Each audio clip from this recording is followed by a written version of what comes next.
Bismillahirrahmanirrahim. Assalamualaikum warahmatullahi wabarakatuh. Waalaikumsalam. Alhamdulillah wa syukurillah, salatu wassalamu ala rasulillah wa ala alihi wa sahbihi wa wala, amma ba'd. Tawali dan puji syukur sama-sama sampaikan kepada Allah Subhanahu wa taala limpahan rahmat nikmat dan karunia-Nya, limpahan rahmat nikmat dan karunia-Nya, hingga di subuh yang berbahagia ini kita bisa hadir untuk melaksanakan salat subuh secara berjamaah di Melasak Masjid Lamitra Alamburo Jemaah Melasak Masjid Lamburo yang pulang Melasak Masjid kalau pulang orangnya Melasak Masjid ada pulang Melasak Masjid. Dia dah pernah pergi kerana orang dia ke masjid untuk rasa. Tapi rasanya sudah Masya Allah, rasanya rasa masjid. Luar biasa. Jadi merasa nyaman, merasa tenang, ya, bisa punya merasa yang luar biasa. Bahagialah masyarakat Lamburo yang sudah membangun rumah ibadah yang demikian megah. Mudah-mudahan ini bisa memberi pahala bagi orang yang membangun dan juga bisa memberi pahala bagi orang-orang yang melaksanakan ibadah di dalamnya. Yang paling istimewa orang yang membangun ikut beribadah di dalamnya, ini yang paling istimewa. Ya.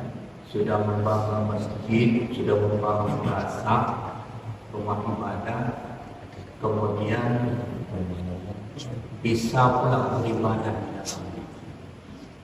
Ini sebuah keistimewaan yang luar biasa.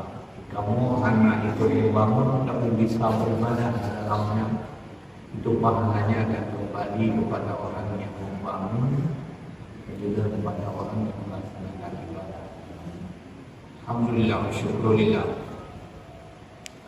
Kemudian yang kedua, bagaimana akan sampaikan dulu bahwa malam ini atau subuh ini kita akan mulai mengkaji fikih ibadah yang sempat tertunda beberapa 2 bulan ya, tertundanya 2 bulan, situn ke 2 bulan, situn ke tertunda dari tahun 2020 ya, orangnya kayak kamu 2020, situn yang kau ikut tertunda rencana untuk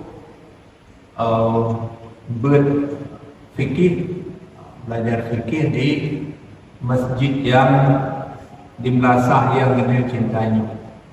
Kita balik-balik dari Bang, suasananya macam masjid. Jadi mudah-mudahan suatu saat akan jadi masjid. Amin. Baik, jemaah yang mulia, kembali kita ke persoalan yang akan kita kaji bahwa fikih, kalau fikih itu adalah sebuah suatu ilmu yang merangkum atau mempelajari terkait dengan hukum-hukum Islam. Kalau dulu sebelum fikih ada, mungkin juga disebut dengan syariah. Jadi dalam arti yang sempit, syariah itu dimaksudkan fikih. Tapi dalam arti yang luas, syariah itu adalah agama Islam itu sendiri. Karena itu di Aceh disebutkan dengan pelaksanaan syariat Islam. Itu maksudnya pelaksanaan Islam itu sendiri secara totalitas. Walaupun kemudian ajaran Islam sendiri dibagi kepada akidah, syariat, dan akhlak. Nah, ketika ajaran Islam itu dibagi kepada akidah, syariat, dan akhlak, maka dimaksudkan syariah ini dalam arti yang sempit, yaitu fikih. Jadi 3 aspek dari ajaran Islam itu menyangkut dengan akidah, urusan hubungan dengan Allah, kepercayaan, keimanan dan sebagainya. Nah, itu masuk semuanya dalam kategori akidah.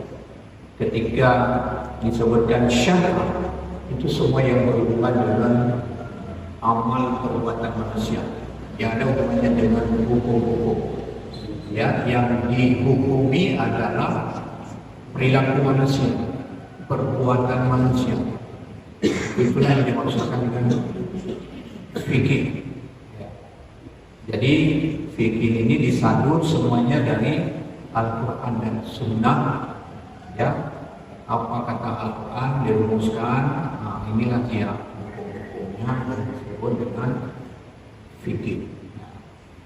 Kemudian akhlak, nanti yang membahas tentang perilaku, etika, dan lain sebagainya. Itulah 3 dari seluruh totalitas ajaran Islam itu dibagi pada 3 hal tersebut.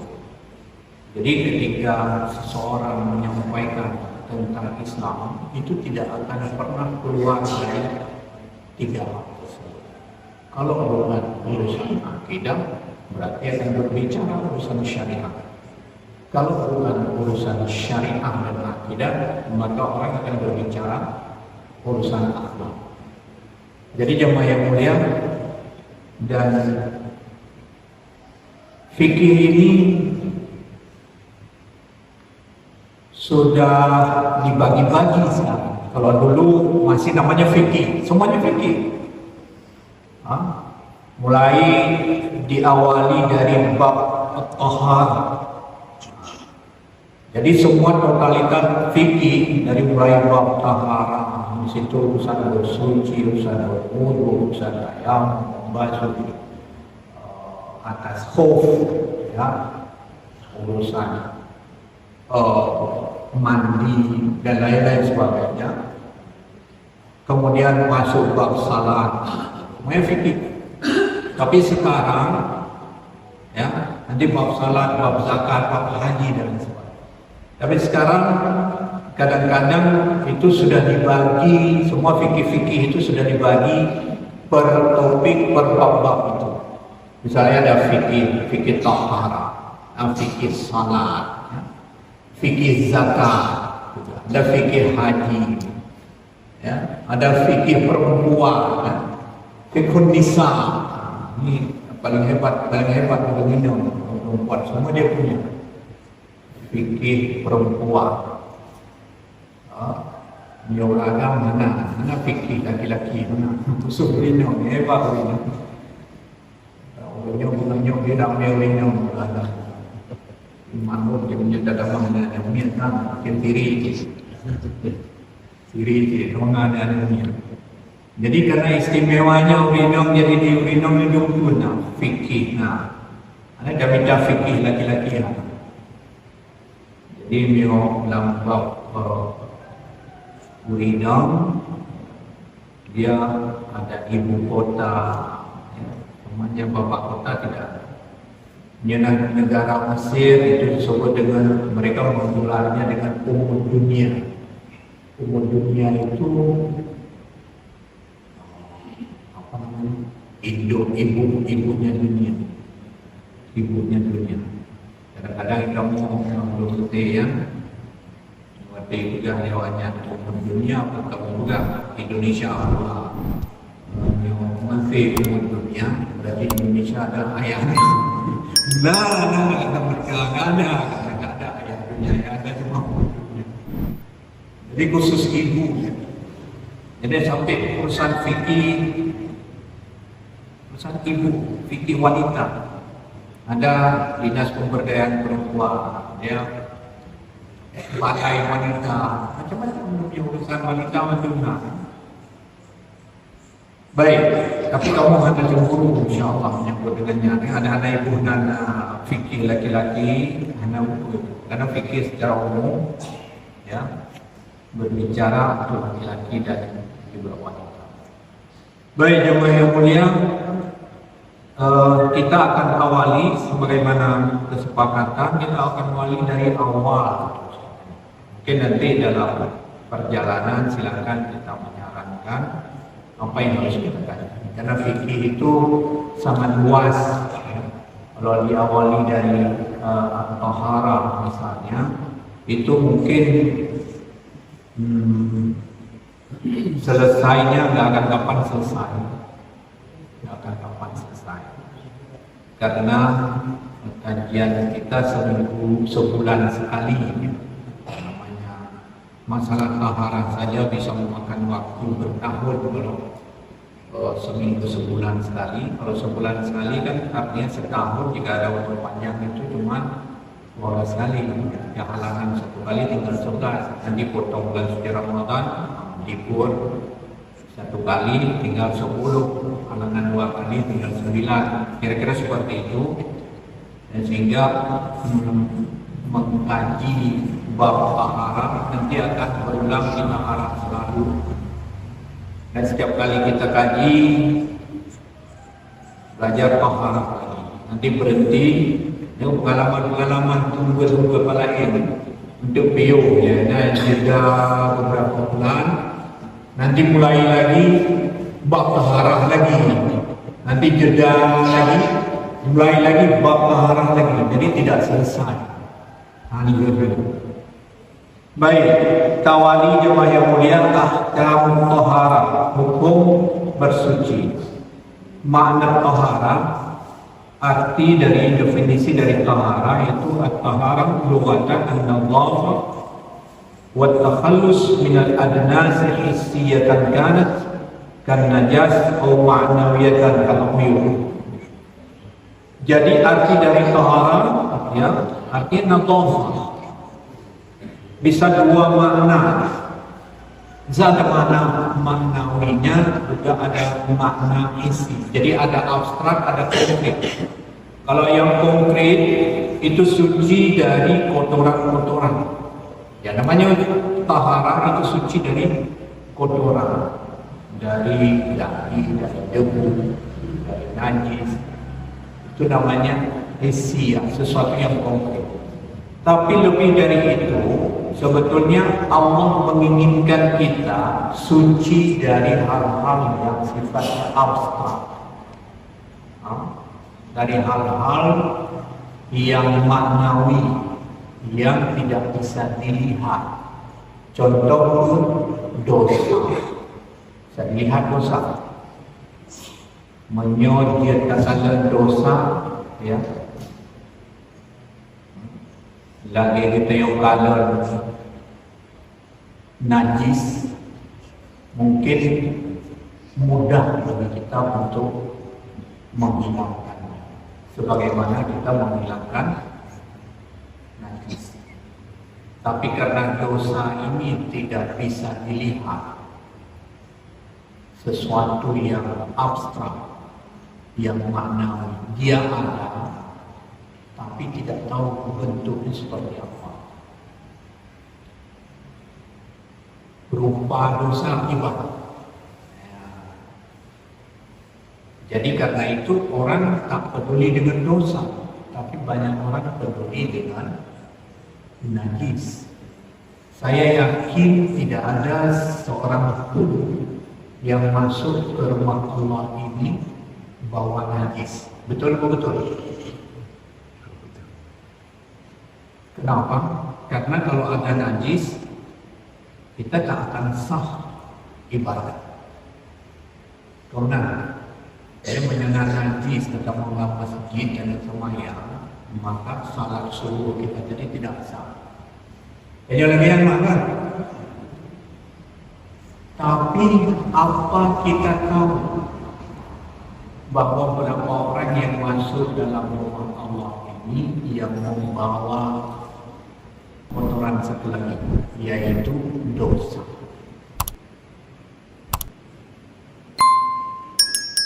Berapa banyak yang dosa yang kita bawa dan kita tidak tahu apakah seperti apa dosa itu.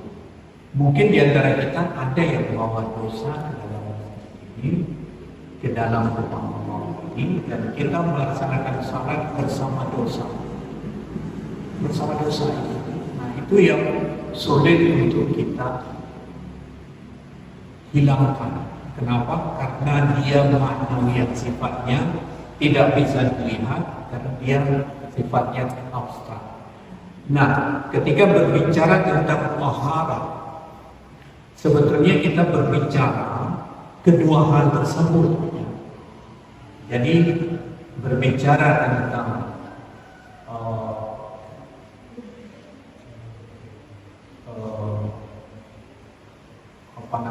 kebersihan dari najis dan berbicara kebersihan dari dosa.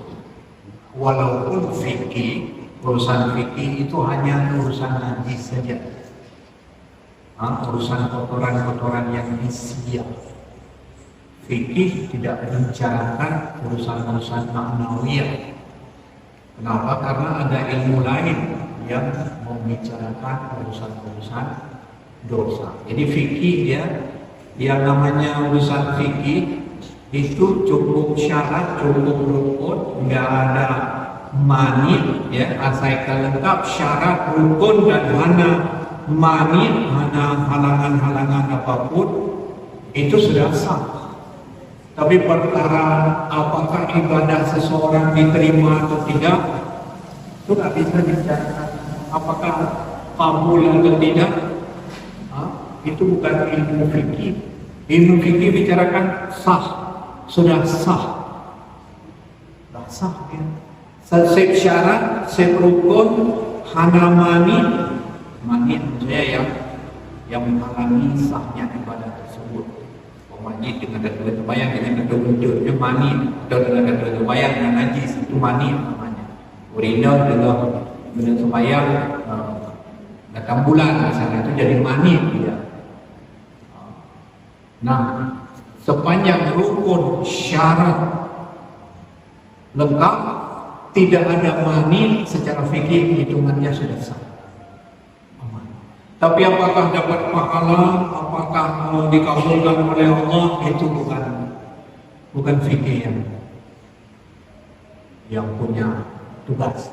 Begitu juga berbicara tentang suci dari dosa, itu nggak bisa dibicarakan oleh fikih.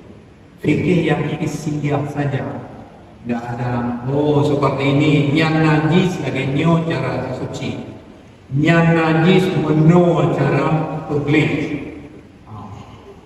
Ada kalau urusan maknawiyah itu taubat, ya, membersihkannya dengan taubat, istighfar kepada Allah Subhanahu wa taala, laki ampun Allah Subhanahu wa taala, ya. Mohon dibersihkan, minta maaf pada Allah, sampai orang-orang betul-betul yakin bahwa Allah sudah mengampuni dosa-dosa. Karena tidak ada lagi yang memberitahukan kita bahwa dosa-dosa kita sudah ampun atau tidak. Kalau pada masa Rasul, ya, pada masa Rasul mungkin Allah menurunkan wahyu bahwa Allah sudah menerima taubat sebulan, sudah mengampuni dosa-dosa sebulan, ya. Itu bisa turun wahyu. Kalau sekarang kita mengadu kepada Allah Subhanahu wa taala, mungkin kita hanya merasakan bahwa Allah sudah menerima dan meyakini apa yang kita ajukan kepada Allah Subhanahu wa taala. Kalau dulu kan sampaikan ada seorang perempuan, seperti ada seorang perempuan yang ya, yang suaminya melakukan zihar kepada istrinya, yang dia samakan istri dengan ibu kandungnya sehingga dia tidak bisa mengetahui lagi. Ibu itu mengatakan darah lagi Allah mengandung pada Allah dari proyek laga hotel muda laga hotel Tuhan bersama dunia hotel mengadu kepada Allah Subhanahu Wa Taala. Lalu turun wahyu kepada Allah, kepada Rasulullah Sallallahu Alaihi Wasallam, memberikan penjelasan terkait persoalan zihar tersebut yang diabadikan oleh Allah.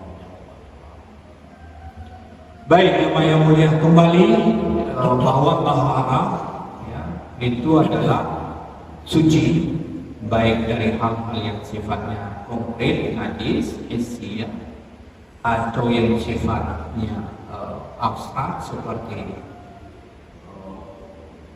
aib, ya, seperti aib pada diri kita, dosa. Yuqalu wa taharatu syar'an, ya.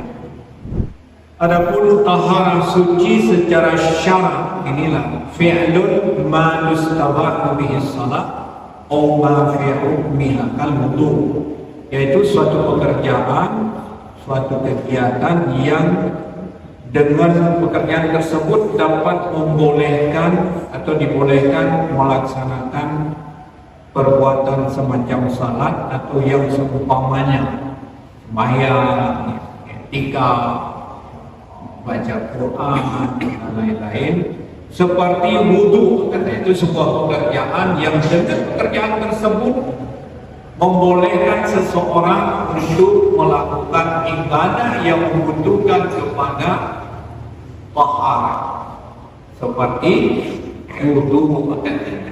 Dimana ghairu mutawwaddi, bagi orang yang tidak punya wudu, dia berwudu dulu. Nah, itulah dia suci. Atau contoh lain, mandi bagi orang yang wajib mandi, maka ketika dia bertaharah dia lakukan mandi. Liman wajib alaihi wa izalatul najasah min thawbi wal badan wal makan. Kemudian juga kegiatan lagi hah baje pergi najis, bak najis, bak pakaian, pergi najis, bak tempat, pergi najis, bak badan. Nah, itulah yang dimaksud dengan pekerjaan-pekerjaan yang dilakukan seseorang yang setelah melakukan pekerjaan tersebut dapat melakukan ibadah kepada Allah seperti salat. Baik, jemaah yang mulia. Berikutnya inayatul Islam min tahara. Bagaimana Islam itu memperhatikan sekali urusan nadhafah. Hingga di fikih itu bab yang pertama, ya, fikih itu diawali dengan nadhafah, tahara, suci. Kita bersih dan suci, ya. Kalau memang mungkin dibedakan bersih dan suci, ya, bersih lain, suci lain. Mungkin ada orang yang mendefinisikan kalau bersih itu belum tentu suci. Tapi kalau suci sudah pasti bersih. Ya, mungkin dalam konteks tertentu betul, tapi juga boleh dalam konteks yang lain barangkali yang bersih juga suci, yang suci juga bisa bersih. Dan lebih sempurna kalau diungkapkan dua-dua, bersih dan suci. Laqad ya'tana al-Islam bit-taharati wan-nadhafati 'inayatan tamah wa yadhharu dhalika min al-jannah. Jadi Islam sangat mementingkan urusan kebersihan. Islam itu agama yang bersih. Islam itu agama yang suci.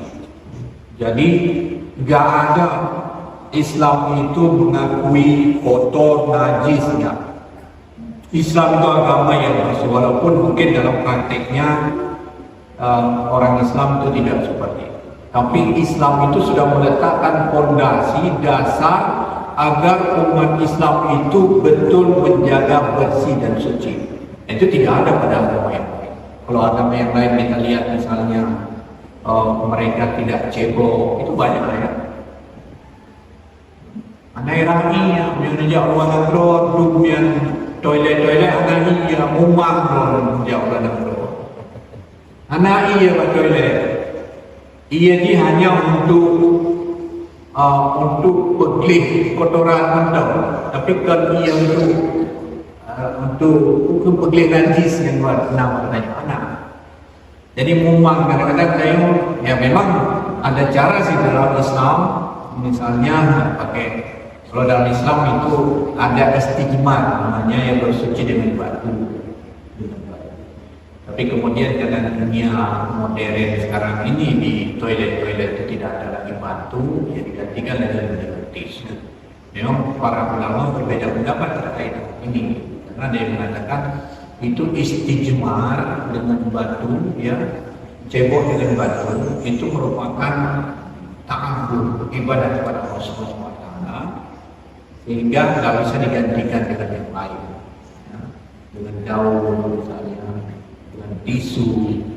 Tapi ada yang berpendapat bahwa yang dimaksudkan adalah tujuannya itu bersih.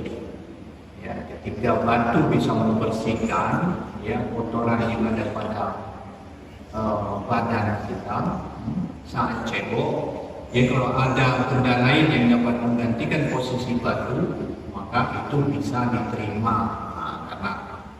Karena hal demikian, jadi dianggap bersuci dengan tisu boleh-boleh saja, misalnya. Jadi sehingga orang-orang yang hidup atau kita yang berkunjung ke sana harus terpaksa menggunakan tisu. Tapi bagi kita yang tak nyaman, ya, bagi kita yang tak nyaman, mungkin kita bawa botol aqua, botol yang minuman, mungkin ada air, airnya kita bisa cebok sedikit. Atau kalau solusi, kalau kita merasa tak nyaman ya, solusinya ini kita solusi aja mencari. Kalau kebetulan kita entah ke Singapura ya, Singapura banyak toilet di mana-mana, tapi itu contoh yang negara yang paling dekat dengan kita, bahwa di toiletnya tidak disediakan air untuk cebok. Jadi kalau kebetulan kita jalan-jalan ke Singapura, mungkin setelah ataupun beli dengan tisu, ya sudah tidak netes lagi, itu sudah kering di tempat keluar kotoran gaduh, nyohana merasa hana nyaman karena hana ia tinggal dibalut, balut kan tisu udah bejut, baru dah bahas kan, balut kan tisu bejut kita peluk dong dalam, kasih kepandang juga untuk macam buat ia, baru tak rumah. Yang perasaan nyaman, jodoh merokok iya supaya baik enam pada celana, yang baik pasti juga ada tenden, yang menetes buat celana, ya misalnya tetesan kencing ini membuat pakaian kita bernajis. Jadi baru berdong bajut, dicuk tisu keluar kemudian bungkusnya bajut, kemudian dipasang dalam dalam, ya. Yang baru dijawab ketika merupakan tempat untuk bersuci itu baru cuci cuma pamanya yang merasa anak kadang-kadang dia merasa anak nyaman kan, akhirnya kadang merasakan gerah, merasa anak nyaman karena dia biasa dengan sempurna ya cebok ya baik. Tapi seperti itu jemaah yang mulia, Islam memperhatikan sekali urusan kebersihan. Memperhatikan sekali urusan kebersihan ini. Makanya dengan perhatian kepedulian Islam ini terhadap kebersihan, ya, dalam konteks ini ya ada cerita ada seseorang yang masuk Islam, bahkan itu sudah ibu-ibu yang sudah berumur, sudah tua, mungkin sudah jadi nenek-nenek yang masuk Islam, kadang-kadang melihat kebersihan dan kesucian Islam. Barangkali pernah membuat cerita waktu sama di Jepang, tadi kejadian di salah satu negara di Eropa, atau di Prancis, seseorang ibu-ibu yang mencuci pakaian mahasiswa-mahasiswi dari luar negeri dan juga mahasiswa-mahasiswi di negara mereka. Jadi sebenarnya tiap pakaian, celana dalam macam-macamnya, lu perhatikan kami, ya, perhatikan, yuk,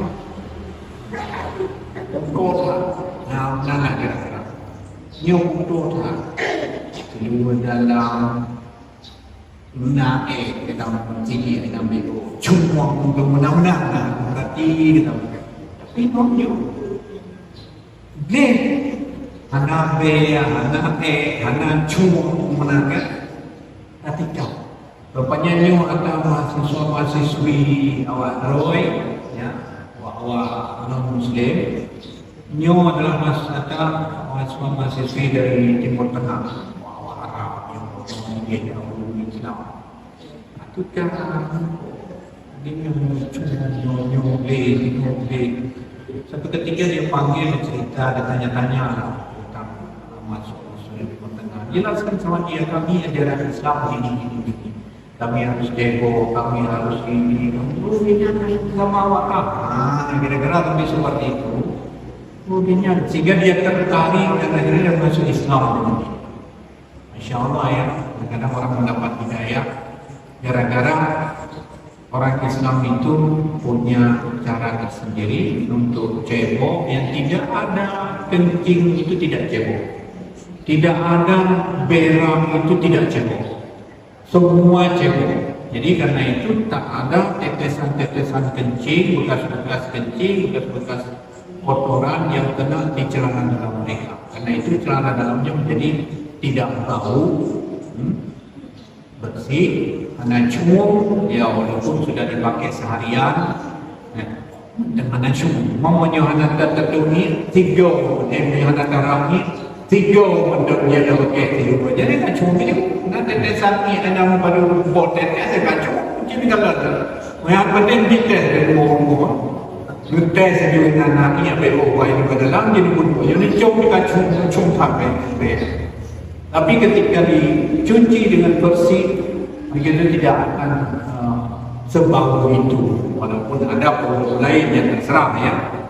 BLO dan macam-macam. Baik jemaah yang mulia, mungkin ini sampai jam berapa? Ini sudah jam 7 kurang 10 menit, kurang 11 menit. Sampai pukul 2. Itu kita padai sampai di sini. Selalu 45 hari memang sudah agak telat, ya kita subuhnya agak telat. Sekarang subuhnya jam 5:37 ya. Jadi setengah 6:07 menit. Memang agak lumayan telat. Nanti kalau subuhnya lebih cepat, kita punya banyak waktu untuk mungkin demikian. Nah, pertanyaan yang dulu ada pertanyaan. Silakan. Mina menjedro atau mihana dapat ibu-ibu kadang, alhamdulillah ibu-ibu ramai.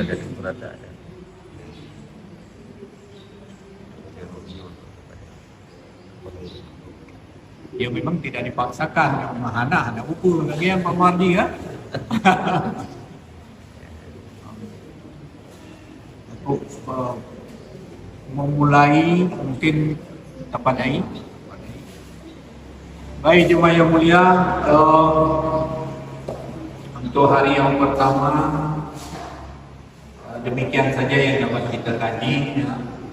InsyaAllah nanti di pertemuan yang akan datang jika ada umur panjang, jika masih mempertemukan kita lagi, kita akan bisa melanjutkan dari sisa-sisa yang atau dari hal-hal yang perlu kita kupas atau kita bahas di ruang yang kita muliakan. Demikian barangkali mari kita tutup dengan membaca doa kafaratul majlis wa alhamdulillah subhanallahi wa bihamdihi asyhadu an la ilaha illa anta astaghfiruka wa atubu ilaik. Sallallahu alaihi wa sallam wa ala alihi wa sahbihi ajma'in walhamdulillahi rabbil alamin. Wassalamualaikum warahmatullahi wabarakatuh.